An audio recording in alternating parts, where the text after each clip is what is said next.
우리는 모두 복을 원합니다. 이 세상에 복을 원하지 않는 사람은 없을 것입니다. 새해가 되면 어김없이 새해 복 많이 받으세요 이렇게 인사하시죠. 사업이 잘 되면 복이라고 하고, 자녀가 잘 되면 복이라고 하고, 건강하면 복이라고 합니다. 그런데 한 가지 질문을 해봅시다. 왜 많은 것을 가졌는데도 불구하고 마음에는 여전히 근심이 가득합니까? 왜 부유해졌다고 하는데 불안이 사라지지 않습니까? 그건 진정한 부요가 아닌 것을 말해주는 거죠. 왜 성공했는데도 두려움이 더 커집니까? 그것은 진정한 성공이 아니라는 거죠. 오늘 본문은 우리가 알고 있는 복의 개념을 통째로 뒤집는 말씀입니다. 그래서 22절에 보면 여호와께서 주시는 복은 사람을 부하게 하고 근심을 겸하여 주지 아니하시느니라. 그러니까 오늘 분명히 이 말씀을 하시는 거예요. 하나님이 주시는 복에는 근심이 뒤따르지 않는다. 우리가 붙들고 있는 것은 정말 하나님의 복입니까? 아니면 근심이 따라오는 세상 복입니까? 복은 무엇이고 어디에서 오는가? 오늘 22절의 이 말씀에서 중요하게 주시는 말씀이 있습니다. 여호와께서 주시는 복은, 여호와께서 주시는 복은, 하나님이 주시는 복을 말씀하시는 거예요. 복의 출처가 하나님이신 것을 말씀하시는 것입니다. 우리는 종종 노력한 결과가 복이라고 생각합니다. 내가 열심히 일해서 돈을 벌고 투자 계획을 잘 세워서 수익을 내고 내가 내 인생에서 잘 계획해가지고 남들이 부러워하는 어떤 위치를 가고 하면 그것이 성공하는 것, 이것이 복이라고 말합니다. 그런데 성경은 분명히 이렇게 말씀합니다. 사람이 쟁취한 것, 세상이 주는 것과 하나님이 주시는 복은 전혀 다르다는 말씀입니다. 세상이 주는 부요에는 반드시 근심이 따라옵니다. 지킬 걱정이 태산입니다. 가져도 잃을까 하는 두려움에 정정긍긍합니다. 비교하니까 더 불안합니다. 저 사람은 나보다 더 가진 것 같고 더 많이 이 땅에서 누리는 것 같아. 그래서 이 세상은 자꾸 그렇게 우리를 몰고 가요.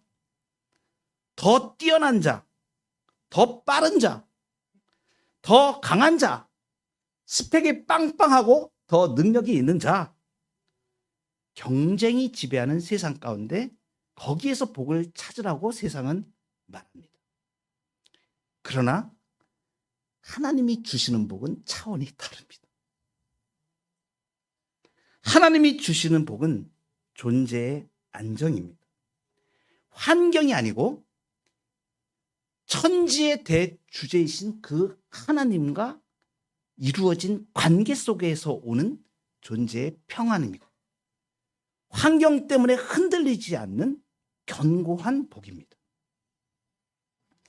23절에 보면 미련한 자는 행악으로 낙을 삼는 것 같이 명철한 자는 지혜로 낙을 삼는다 그랬습니다.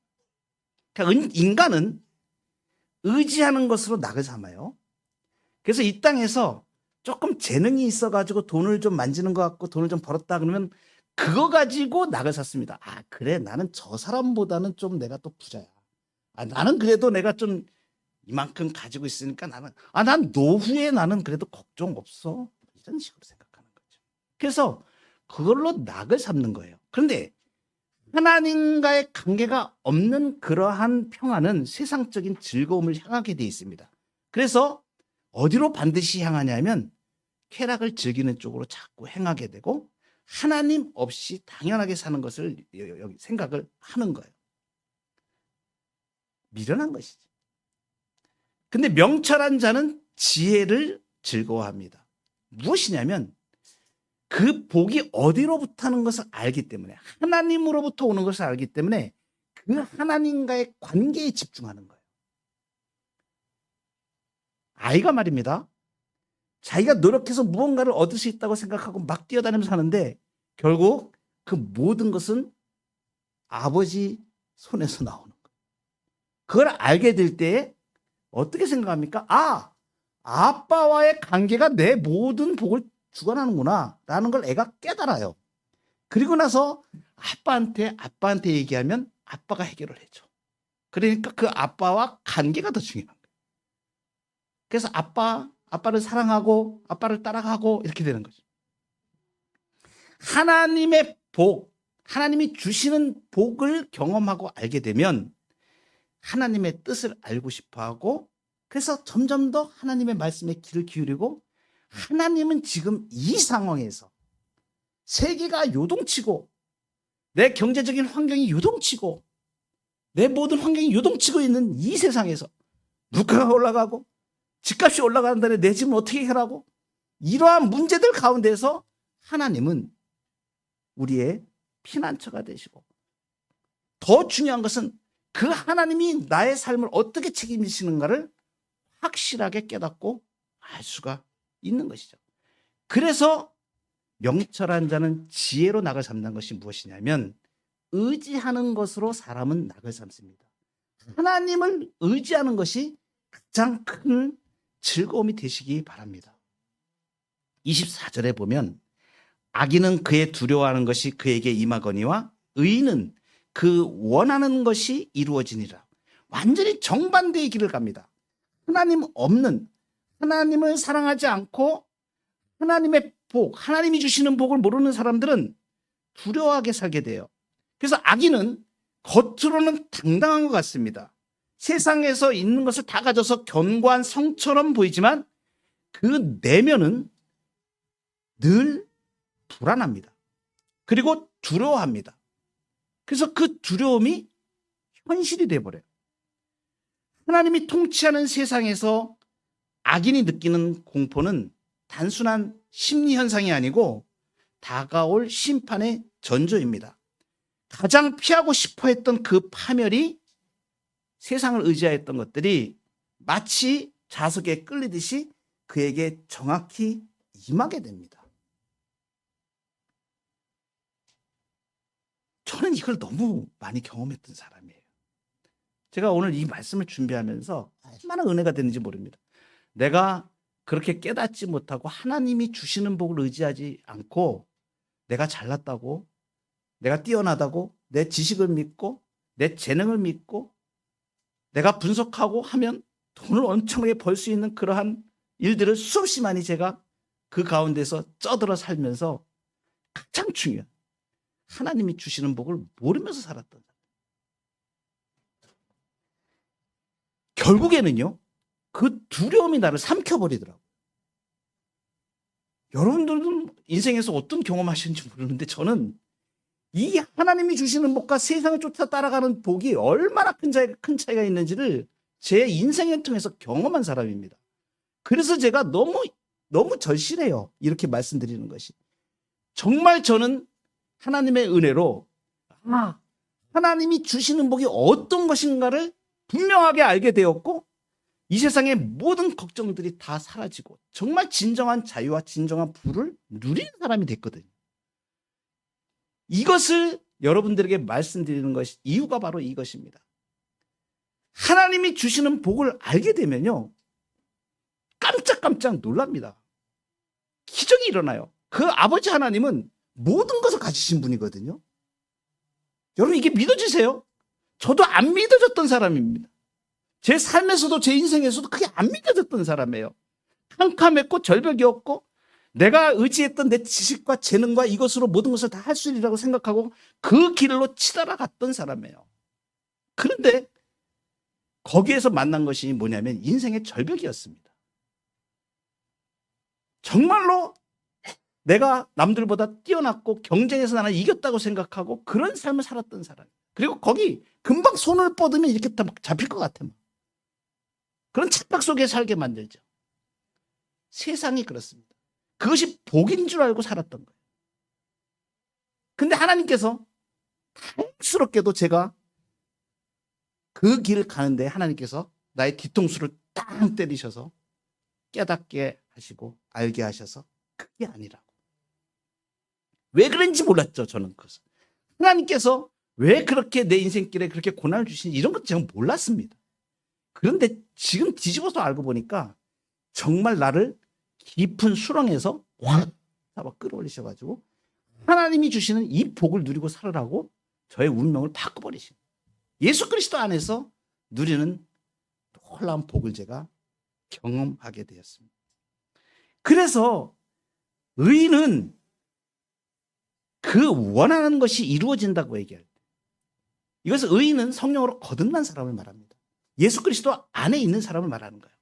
정말로 중생하여서 내가 세상의 욕심, 세상의 정욕을 따라 사는 게 아니고 살아계신 그 하나님을 내가 섬기며 그분을 모시는 삶으로 내가 나가겠다고 결심하는 순간부터 나의 모든 길이 다 통째로 다 바뀌어버리는 거예요. 그래서 지금까지는 내가 추구했던 것이 이 땅에서 잘 되고 큰 기업체를 이루고 정말 남들 부럽지 않게 떵떵거리며 사는 그것이 내 인생의 전체의 목표였는데 그것이 하나님 나라에 비하니까 얼마나 초라한 것인지를 알게 된 거예요. 하나님 나라를 보기 시작하니까 하나님을 만나면서 하나님을 보기 시작하니까 내가 가졌던 세상에서 만들어졌던 이런 것들이 얼마나 추악하고 더러운 것들이고 정말 보잘것없는 것들이었는지를 알게 된 거예요. 여러분 그래서 하나님의 나라를 보기 시작하고 하나님을 정말 제대로 알게 되면 하나님이 주시는 복, 하나님의 뜻과 연결된 소망은 다 이루어져요. 놀라운 일입니다. 기도하면 이루어져요. 하나님의 뜻대로 하나님은 그걸 약속하신 분이세요. 천지를 모든 걸 다 가지시고 우리의 인생의 모든 생사화복을 다 주관하시는 그분이세요. 기적이 일어납니다. 정말로 하나님을 제대로 믿으면 인생이 안 바뀌면 이상한 거예요. 제가 그 말씀을 날마다 드리지 않습니다. 정말 하나님을 예수 그리스도를 인격적으로 만나면 인생이 안 바뀌면 이상하다고 제가 말씀드려요.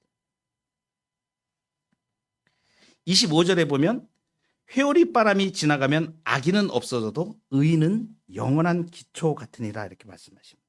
회오리 바람이 일어나요. 여러분 인생에 반드시 폭풍이 옵니다. 질병의 폭풍이 올 수 있어요. 경제적인 폭풍이 올 수 있습니다. 관계의 폭풍이 일어납니다. 예기치 않은 사고가 폭풍으로 올 수 있습니다. 폭풍은 모두에게 와요. 그런데 폭풍이 유무 있느냐 없느냐 그 문제가 아니고 기초가 어디 있느냐가 문제예요. 폭풍이 지나갑니다. 그러면 남아있는 집이 있고 무너지는 집이 있습니다. 어디에 기초를 두고 있는가? 인생의 기초가 무엇인가? 여러분 인생의 기초가 뭐예요? 돈입니까? 건강입니까? 성공입니까? 아니면 하나님입니까? 예수 믿는 사람들은 이걸 결정해야 돼요. 그것이 인생에서 하나님이 주시는 복을 누리는 방법입니다. 하나님이 주신 복은요, 삶의 열매로 드러나는데 시간이 없기 때문에 다 말씀을 드릴 수가 없어요. 제가 인생에서 경험한 하나님의 복을 누리는 것을 지금부터 말씀을 드리면 3박 4일 걸릴지도 모릅니다. 27절에 있는 한 말씀만 드릴게요. 여호와를 경외하면 장수하느니라. 그러나 악인의 수명은 짧아지느니라. 여러분 장수 그러면 그냥 오래 사는 거라고 생각하잖아요. 그게 아니에요. 성경에서 말하는 장수라는 것은 충만한 생명력을 말해요. 하나님과의 언약적인 질서 안에서 누리는 충만한 생명력이에요. 죽은 상태로 인생을 100세를 살면 뭐합니까? 가치 없이 하나님의 나라를 발견하지도 못하고 보물이 무엇인지도 모르고 100세를 살면 뭐하냐는 말이에요. 정말로 하나님이 주시는 복은 생명이에요. 생명. 안정과 평안입니다. 대표적인 그 구체적인 것은. 여러분, 어린아이가 복잡한 시장통에서 아빠와 같이 시장을 갔습니다. 근데 사람이 너무 많은 거야. 그래서 아빠 손을 놓쳤어요. 그럼 이 아이가 아무리 맛있는 간식과 화려한 장난감을 들고 있다고 하더라도 이 아이는 불안합니다. 아빠 어디 가지? 아빠 어디 가지? 그 아이에게 진짜 필요한 거는 뭐예요? 아빠의 손이에요. 우리가 하나님을 경외하면 그분이 말씀 안에 산다는 것, 그것은 뭐냐면 나보다 나를 더 잘 아시는 그 하나님 아버지의 손을 꽉 붙잡고 걷는 것과 그러니까 내일 무슨 일이 일어날지 몰라도 불안할 필요가 없잖아요. 그 평안함이 우리의 영혼을 건강하게 하고 그것이 진짜 우리 삶에 생기를 주는 거예요. 그것이 하나님의 관계에서 오는, 하나님과의 관계에서 오는 복이, 장수의 복인 거예요. 그래서 여호와를 경외하면 장수예요. 안전과 평안의 복입니다. 두 번째는 위로와 소망의 복입니다. 생명의 근원이 되신 하나님께 우리가 뿌리를 두고 있기 때문에 그 하나님이 우리를 놓지 않으시는 거예요. 그래서 슬픈 일을 만나도 다시 일어날 힘이 막 생깁니다. 그리고 지친 하루 끝에서 내일을 기대하는 소망이 생겨요. 와, 이럴 때 하나님이 내 인생에 이렇게 역사하셨는데 또 무슨 일을 어떻게 이루실까? 기대가 되고 그리고 간절한 소망이 있는. 지금 눈앞에 잘 안 보이는 것 같아도 하나님이 이 과정을 통하여서 정말 너무나 멋진 일들을 만들어 가실 거예요. 이게 원래 하나님이 우리를 디자인하신 거거든요. 장수하는 복, 여호와를 경외하면 세 번째는 자유와 기쁨입니다. 영혼의 모든 눌린 죄의 사슬들이 다 끊어집니다. 해방의 은총을 경험하는 거예요. 그래서 기쁨이 솟아납니다. 예수 그리스도 안에 있는 충만한 기쁨입니다. 그래서 우리를 만드신 목적을 분명하게 알게 되고 하나님의 자녀로 이 땅을 살아갈 수 있어요. 28절에 보면 의인의 소망은 즐거움을 이루어도 악인의 기대는 끊어지니라고 말씀하십니다. 의인의 소망은 즐거움을 이룬다. 의인의 소망이 즐거움을 이루는 이유. 쉽게 표현하면 이렇습니다. 예수님을 믿고 하나님을 따라 사는 하나님의 백성들이 즐거워요. 왜 즐거운가 하는 걸 얘기하는 거예요. 이것은 그냥 단순히 이렇게 이루어졌으면 좋겠습니다. 이게 아니에요. 하나님과의 인격적인 관계에서 오는 실제적인 인생의 변화들입니다. 여러분, 하나님이 정말로 필요하시면 부함도 다 허락해 주세요. 사람이 생각할 수 없는 차원으로 허락하셔요. 그리고 하나님께서 그러한 일들을 하시는 것을 목도할 때마다 우리가 놀랍게 이건 내가 노력해서 얻은 게 아니고 하나님께서 주신 거라는 것을 분명하게 알게 하세요. 여러분, 몸이 아파서 질병에 있어 봤던 분들은 아마 아실 겁니다. 경험했던 분들은 잘 아실 거예요. 세상의 의학적인 수준으로, 의학적인 방법으로 해결할 수 없는 문제들을 하나님 앞에 기도할 때 우리의 생명을 바꾸시는 것으로 그 질병에서 놓여 강건케 하십니다. 놀라운 일들이 일어납니다. 지난 한 주간 동안에 사랑하는 목사님들과 제가 몇 분과 같이 교제를 하는데 간증을 한 분 하는 목사님 말씀을 들었어요. 어떤 그 대전에 있는 한 장로님이 자기 아들 자녀가 없는 거, 7년 동안 아이가 없는 겁니다. 손주를 보고 싶은데 정말 너무 간절해서 목사님과 이야기를 했답니다. 목사님께. 그래서 이 목사님이 참 지혜로운 분이세요. 아시는 거죠. 진짜로 당신이 원하십니까? 하나님께 기도해 보셨나요? 그래서 10번 동안의 만남을 하면서 기도하기를 이제 시작한 겁니다. 진짜 이 목사님은 열심히 기도하시는 거예요. 그래서 하루에 1시간씩 만났을 때마다 그냥 기도해주고 끝나는 게 아니고 진짜 서로 같이 무릎을 꿇고 1시간 동안 기도하는 거예요. 왜 이렇게 하냐면 이분이 기도하실 수 있게 내가 목사님이 같이 기도한 거예요. 왜요? 보통의 사람들 그렇지 않습니까? 우리가 기도하면 하나님이 이루어지신다는 걸 이론적으로는 잘 알아요. 근데 실제적으로 경험하고는 차이가 많이 있고 사람들이 그걸 경험을 못 하거든요.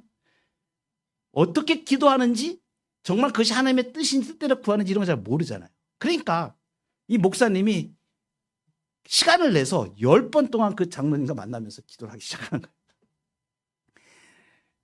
중간에 한 대여섯 번 지나가니까 이 장로님이 휴대폰도 꺼놓고 도망다니기 시작하는 거예요. 목사님이 쫓아가는 거예요. 수원에 목회하시는데 대전까지 쫓아간 거예요. 대전까지. 대전인데 차를 가지고 전화 안 받으시니까 집으로 쫓아가는 거예요. 아, 지금 어디 계십니까? 아, 지금 곤지암에 어디에 지금 휴양했는데 아이들이 휴양하는데 뭘 거 끊어줘가지고 거기 지금 제가 글로 갈게요. 그 앞에 가서 장로님 불러내가지고 차 안에서 이러세요. 1시간 동안 기도합시다. 10번째 이제 마지막 딱 기도를 하는데 근데 이번에는 이제 우리가 3시간 기도를 합니다. 3시간 기도를. 그러니까 장로님이 집에서 그 권사님이 이제 부인 권사님이 목사님 오실 줄 알았으면 정리라도 좀 해놨을 텐데 나중에 이제 뭘로 끄는데 목사님이 기도를 열심히 이제 하는 거예요. 그 기도 제목 놓고 그 아이 그 7년 동안 아이가 없는데 그 태의 문을 열어주시기 위해서 이제 기도하는 거죠. 한 2시간 반 정도 기도하신 것 같다 그래요. 기도하는데 갑자기 문이 딱 열리는 거예요. 그래서 이제 권사님이 밖에 계시다가 장로님만 그 안에 집에 같이 기도하고 있었는데 여기 방에서 기도하세요. 나는 이쪽 방에서 기도할 테니까 기도하세요 하고 3시간 기도하는 거예요. 근데 이 목사님이 열심히 기도한 거예요. 열심히 기도했는데 밖에서 문이 열려가지고 이렇게 보니까 권사님이 이제 외출하셨다가 들어오신 거야. 오시면서 얘기했더니 이렇게 보니까 열심히 기도하고 있을 줄 알았던 장로님이 소파에 가서 누워서 자고 있는 거예요. 일어나시라고. 3시간 같이 기도합시다 다시. 그래서 3시간 기도. 그리고 나서 어떻게 됐을까요? 제가 그 간증을 딱 듣는데 하나님께서 7년 동안 아이가 없었던 가정에 아이를 주셔가지고 그 시간부터 기도 같이 한 시간부터 2년이 지나지 않아서 아이가 출산을 해가 임신이 돼서 아이를 낳았습니다. 그래서 사진을 보여주시더라고요. 교회에서 유아 세례 받고 아이가 하는 방법 아주 막 튼튼하고 똘똘하고 막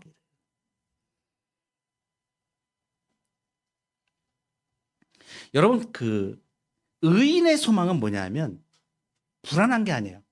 내가 뭐 복권을 하나 사가지고 이 복권이 당첨될까 안 될까 이런 것처럼 두려워하는 이런 게 아니고 반드시 확신을 하는 거야. 우리 아빠는 오늘 저녁에도 오실 때 맛있는 것을 들고 오실 거야. 여러분 그런 경험 있으세요? 어렸을 때 혹시 아빠가 집에 퇴근하고 오실 때 자녀들을 위해서 맛있는 거 가지고 오신 그런 기억, 저는 그런 기억이 있어요. 그럼 어떻게 합니까? 아빠를 기다리죠. 설레이는 거 아니에요. 우리 아빠 아주 맛있는 거 사갖고 오실 거야. 이건 무엇에 대해서 확신이 있기 때문에 그러는 거예요? 아빠에 대한 확신이 있기 때문에. 바로 이와 같은 거예요.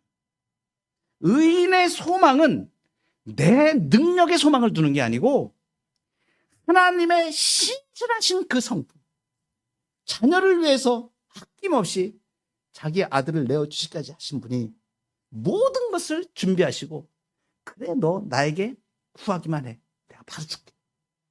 스탠바이. 딱 준비해놓고 있습니다. 주시려고. 마지막입니다. 29절 여호와의 도가 정직한 자에게는 산성이요 행악한 자에게는 멸망이니라. 같은 하나님의 말씀이고 같은 도이고 그런데 결과가 다릅니다. 왜 그렇습니까?